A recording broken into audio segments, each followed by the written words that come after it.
let me start out by just asking how this project. I know that you read the book when it came out, I believe, in 1998. So first of all, how did the book speak to you?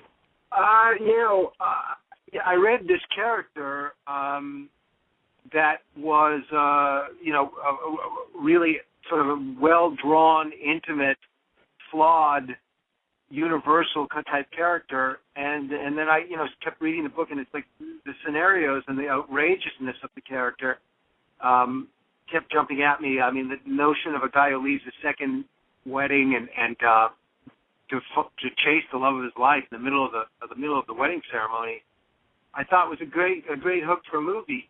But ultimately, it was the idea that to study a man's life over the span of 40 years, 3 wives, 2 continents. I thought he was sort of, Barney Panofsky was sort of tailor-made for the cinema. Mm-hmm. And so was the screenplay, because this is a sweeping story, was the screenplay hard to cement down into capturing the essence of the book? It was, and then when I did my drafts, which were prior to Michael Conaway's drafts, I was able to somehow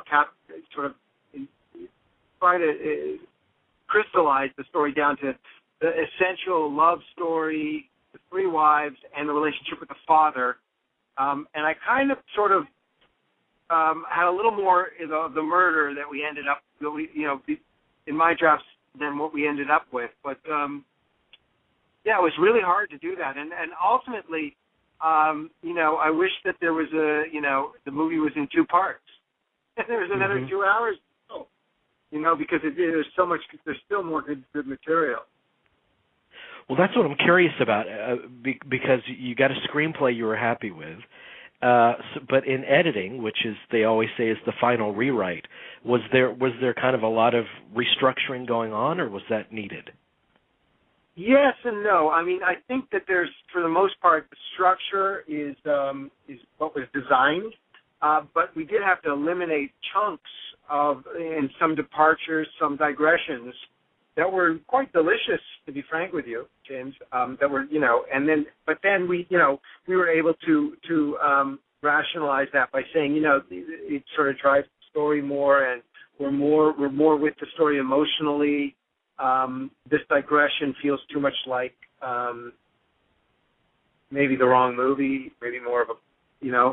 There were times where I fell in love with scenes, and this always happens in a movie, where you fall in love with scenes that ultimately do not serve the health of the overall film, Mm-hmm. And the trouble with casting actors like Minnie Driver and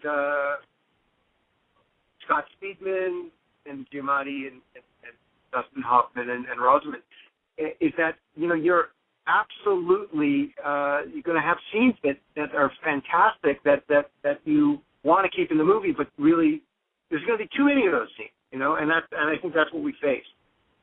Mhm. And this is really this is such a great performance by Giamatti. It's one of the best male performances I've seen in a long time.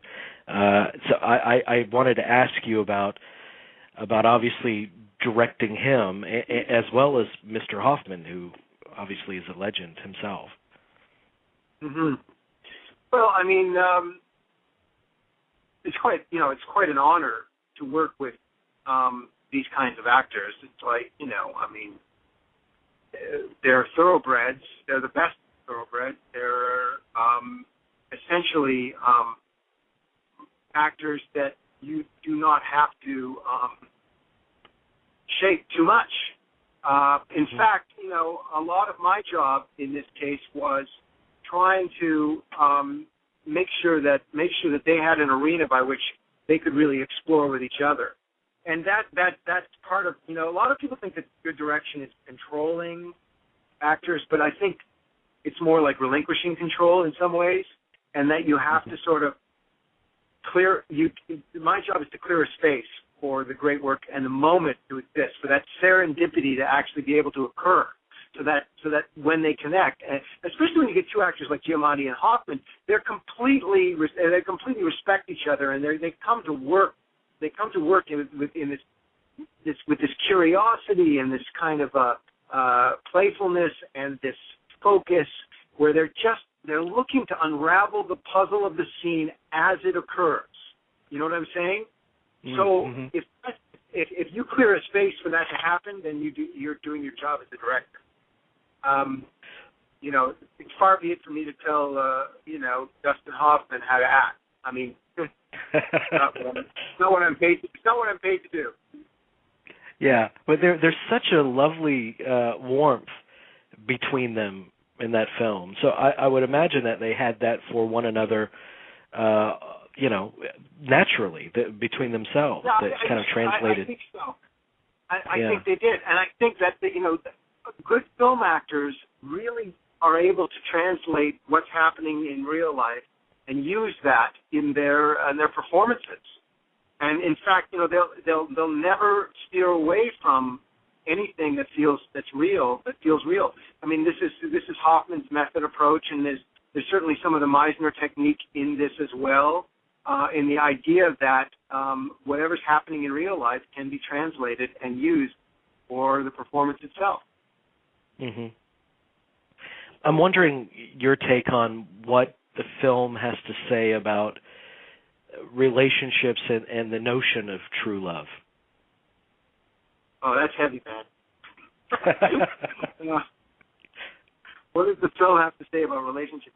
Well, I mean, it certainly proves that it exists. A lot of people are skeptics in this day and age about true love and whether it actually is possible, and whether we're just, searching for some, ideal, and that nobody's happy, and how do you find happiness? All those questions are asked by people these days, and I mean, I'm here to tell you that true love does exist, because not only have I seen it in the movies, I've actually experienced it in real life. I'm lucky enough to be one of those ones that found Miriam. But I think also I think it also has to say that there's messages about sabotaging that which we love, and be careful what you wish for, and the whole idea of us being our own worst enemy, and getting out of the way of our own demonic and monstrous impulses to destroy that which we love.